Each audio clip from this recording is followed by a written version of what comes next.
in space, losing my mind. Can't remember where I could find peace of mind, peace of body. My name is Galloway, and my band is called Kalvinova. We started about 3 years ago, in 2006. I'm guessing that's about 3 years ago. Kind of as a jam band, actually, playing electronic, kind of like DJ style, remix songs, covers of some bands that we liked, but done in a different way. And then we, over the years, kind of progressed, and I started singing for the group, and then our sound kind of changed every year. Did you guys start playing shows right off the bat? Well, like I said, we recorded a CD first, and it was a very down-tempo, ambient, electronic sort of thing, without live instrumentation as far as drums go. Very much kind of like a remix album or something like that. And then we started playing those songs live.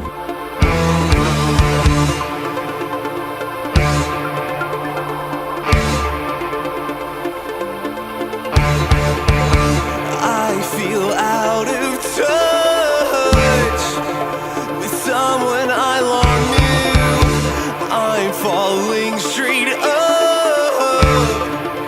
the stairs that lead to solace and wonder. So do you guys play here in Athens? We've played in Athens 3 times already. We're looking to get a lot more shows here. And it's kind of become our base as far as where we're located, since I'm going to school here. They're actually not in Athens though. Hopefully soon that will change, because we're looking to play a lot more up here. Is that making it pretty difficult to have shows in Athens with all the transportation issues? Well, it is kind of difficult, you know. It costs money to travel. But we found a way to kind of work out our school and work schedules to kind of get good shows and get them to be able to travel and come up. And we're able to practice. Actually, we do our practices over the internet. And kind of taking a new approach to that sort of thing, so that we can actually practice over long distances and just converge on one location for a show. Now, how is that like? How is you guys like video chat and just play, or is there sort of a program that you use? Well, what I do is I usually take the principal songwriter role, and I write most of the parts, including some of the drum parts, or the majority of the drum parts, and I'll make the track and then take certain things out of it, since I've produced it electronically, and we'll all get different versions. I'll get the regular reference track, and then we'll get the parts with our parts taken out, and then we'll practice on our own, learn the songs. Just kind of, they're classically trained musicians. I'm not. I just kind of been taught myself, but they're able to listen and learn the parts, and then practice them on their own. And then when we get together, we'll run through it a couple times and go from there. Do you guys have any influences that have specifically helped you guys in the making of your music?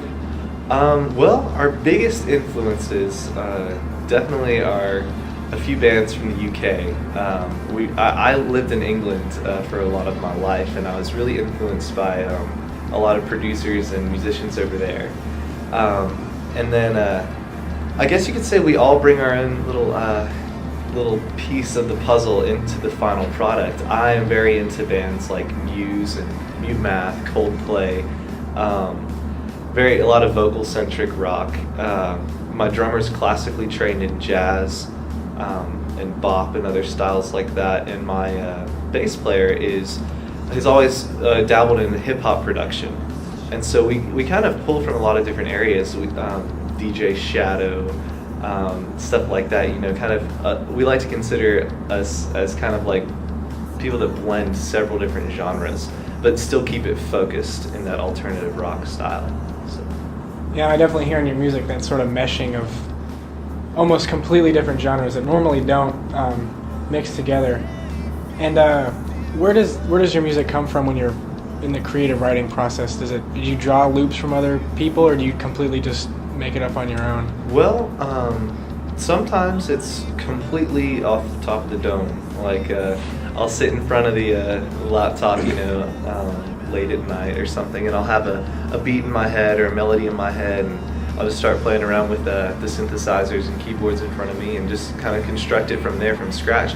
But a lot of times I'll hear ideas from several different things. It could be a classical piece that I'm listening to in class, or a band that I'm listening to, or just a beat that I hear. We've taken, I guess you could say, we've taken pieces from a lot of different people and made them our own, because music, I feel like, can be constructed that way. You can go out and you can listen to a guy playing on the street, and you can take what you heard and kind of recreate it in a different setting, and we've actually done that before. But a lot of the times it is just straight from scratch. Well, how are some ways that people can get your music? Well, you can get them at shows, obviously, from buying them directly from us. We just got our first album. It's actually an EP that we released. It's on iTunes. Okay. Just was released in August of this year. And you can get it there. You can stream it on MySpace, Facebook. You can follow us on Twitter. So lots of different places you can get grasp of our music, I guess you could say. Now, could you tell us one of your favorite times when you've played live, like favorite show moment? Definitely. We used to, every year, Valdosta, our hometown, had a battle of the bands, and we would always play. And to this day, I can say we're undefeated. So Nice. And what we would do is we'd always try to add something a little different. And we have a song we like to play at the end of our sets. I'll kind of keep the details on the low, but we get really into it. And I found myself running across the stage and doing a full, I didn't know I was going to actually attempt or complete this, but doing a full somersault over my keyboard and landing in a way that I could pick up a part of the drums and then start playing on it. So I don't know, a lot of fun. And of course, do something like that and the crowd starts going crazy. And that was one of my favorite live moments, and hopefully a lot more like that will come. So. Well, thanks, man. Yeah, awesome. Thank you. Awesome. Sounds good. On the